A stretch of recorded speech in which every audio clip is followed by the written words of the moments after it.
अस्सलामुअलैकुम।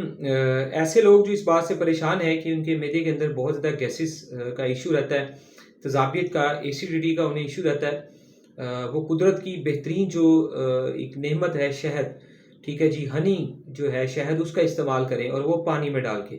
और ये ज़रूरी नहीं है कि शहद को जो है वो आपने नीम गर्म पानी के अंदर इस्तेमाल करना है। उसको आप 1 गिलास पानी लें, ठीक है जी, और वो हल्का ठंडा बेशक हो, ठीक है, और उसके अंदर 1 चम्मच जो है वो आप बड़ा चम्मच जो होता है जिससे हम चावल खाते हैं, 1 चम्मच शहद को उसमें डालें, उसको अच्छी तरह मिक्स करें और उसे खाने के तकरीबन आधे घंटे या 1 घंटे के बाद आप तकरीबन उसे आप पी लें। इंशाअल्लाह उससे आपका मैदा कंफर्टेबल रहेगा, वो पानी आपको डाइजेस्ट होगा, हज़म होगा और मैदे को गैस, ज़ाबित, एसिडिटी बनाने से रोक देगा, ठीक है जी।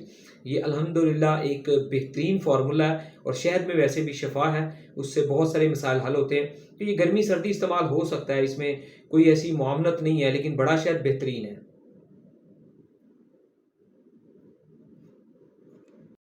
तमाम ओवरसीज़ जो है आउट ऑफ कंट्री के लोग जो है, मुल्क से बाहर वाले लोग जो है, ठीक है जी, कोई भी मेडिसिन दवाई मंगवाना चाहें तो उससे पहले आप हमें वीडियो कॉल ज़रूर किया करें ताकि हर तरह की 2 नंबरी और धोखे फ्रॉड से बचा